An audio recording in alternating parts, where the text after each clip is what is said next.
Nako, tila nabisto po yung pagsisinungaling o hindi pagsasabi ng totoo na Malacanang sa pamamagitan ni PCO, Undersecretary Claire Castro, na kung saan ay kanyang binabanggit na gumaganda raw po ang takbo ng ekonomiya ng Pilipinas at kanyang kinokontra at pinabubulaanan yung mga naunang pahayag ni Vice President Sara Duterte na kasi nag-ugat ho yung issue niya na binabanggit po ni VP Sara nang sabihin po ng mga negosyante na dapat ay bilisan ng mga senador yung yung paglilitis sa kanyang kasong impeachment at sabi po ng Makati Business Club kasi ito raw po ay makakaapekto sa takbo po ng ekonomiya dahil sa maganda na po ekonomiya raw ngayon at baka maapektuhan kapag nagtagal po yung impeachment trial. Pero ito ho mismo si PCO, Undersecretary Claire Castro, sabi niya, naku, gumaganda ekonomiya.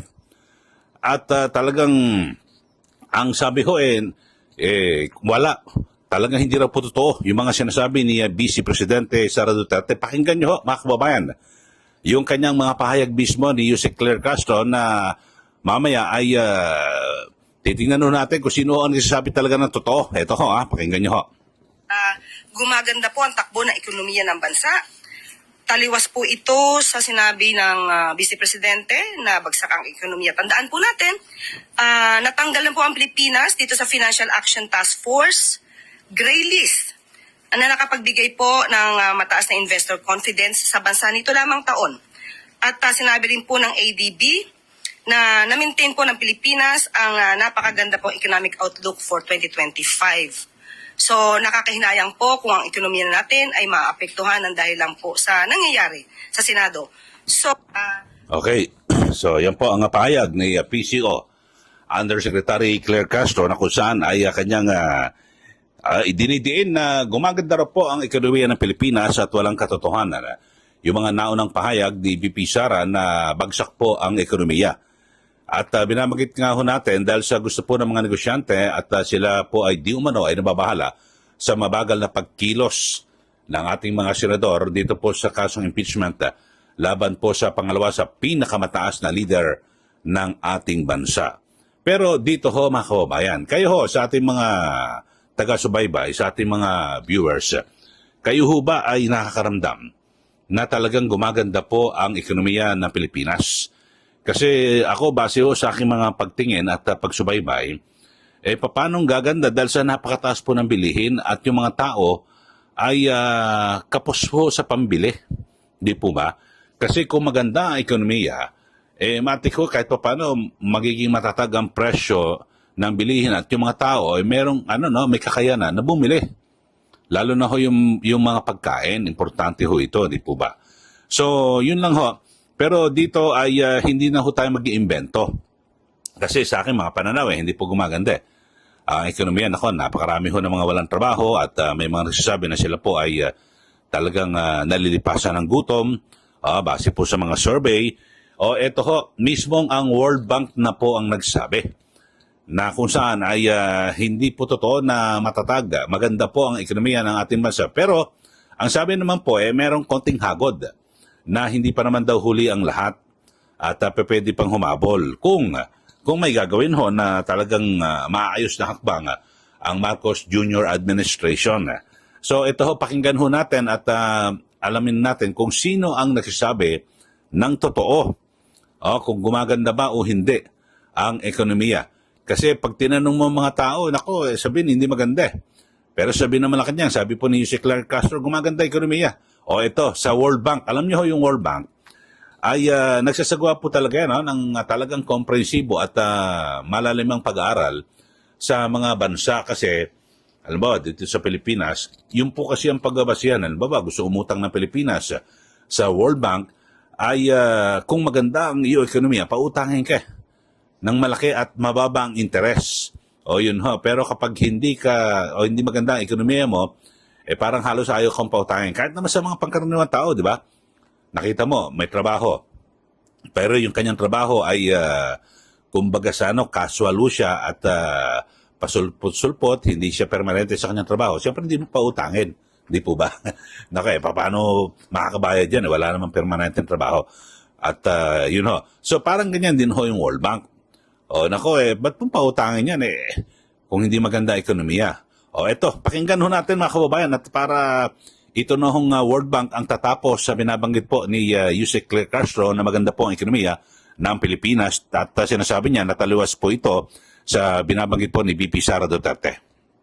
Inasag ng World Bank ang rosy picture na ipininta ng pamahalaan ukol sa ekonomiya ng bansa. Malayo kasi ang economic figures nito sa mga target ng gobyerno. Pero paglilinaw ng organisasyon, hindi pa huli ang lahat. Narito ang agenda report ni Sujin Kim. The Philippines has recorded robust but decelerating. Malinaw ang mensahe ng World Bank. Humihina ang takbo ng ekonomiya ng Pilipinas sa gitna ng lumalalang trade crisis at tumitinding tensyon sa ibang bahagi ng mundo. Sa kanilang June 2025 Philippine Economic Update, pinasilip ng World Bank ang kanilang growth and inflation estimates hanggang 2027. Makikita na ang growth rate para sa 2025 ay malayo sa target ng pamahalaan na 6%. We have potentially higher or more persistent policy uncertainty, particularly around trade, that could result in even greater global growth deceleration than expected. Ayon sa kanilang senior country economist, bukod sa global policy uncertainty, bunsod ito ng mabagal na takbo ng exports at paghina ng mga industriya sa bansa. On the supply side, we see a deceleration in services, and given the export story, we see a deceleration in industry. Manufacturing has, of course, been affected by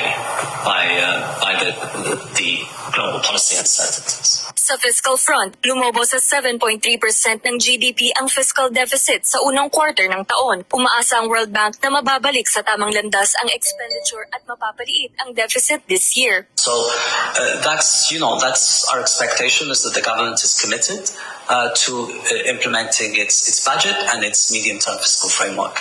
And over the medium term, as I mentioned, the key is to gradually narrow the deficit to rebuild fiscal space.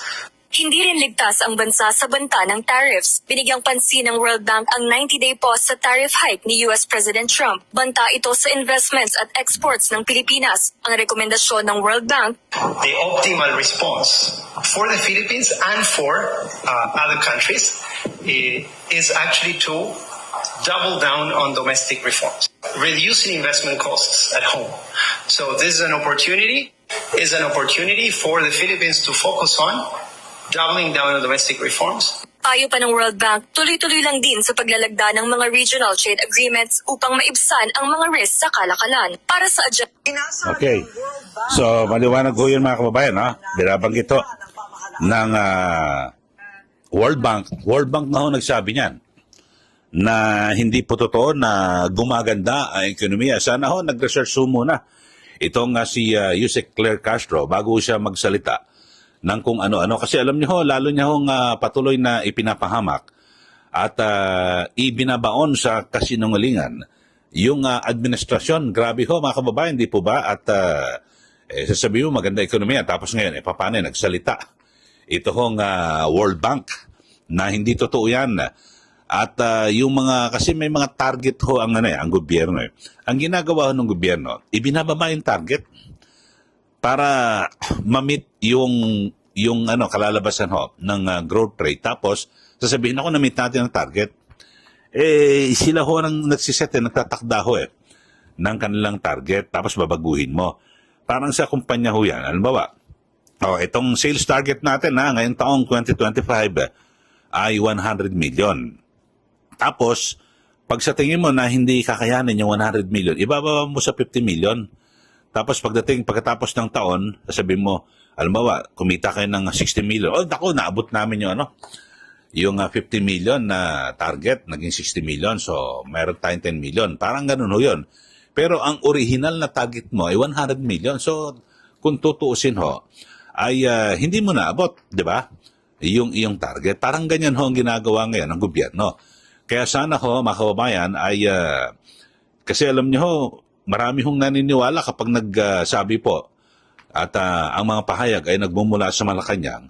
Nako yung tao di ba? Marami, ito pala sinasabi ng Malacanang. na gumaganda ekonomiya. Tapos tatanong mo sa sarili mo, bakit nasabi ng Malacanang yun, gumaganda ekonomiya? Ang hirap ng buhay ko eh. Parang ganon, di po ba? So, tapos, napanood nyo yung itong ating vlog. Nako, yun naman pala. Kasi may binabanggit ito ang World Bank na talagang humihina po ang ating ekonomiya. Bagamat merong kambyo naman ho ang World Bank na sinasabi, hindi pa naman huli ang lahat.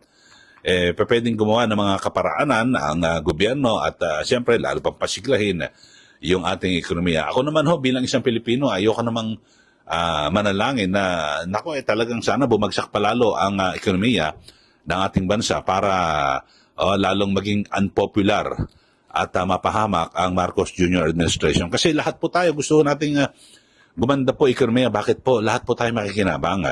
Di ba? At sa pamamagitan niyan, kasi di ba, yung mga pagganda pong na ekonomiya, dadami po yung mga yung mga may trabaho, di po ba, mababawasan yung unemployment, yung underemployment, mababawasan po yan.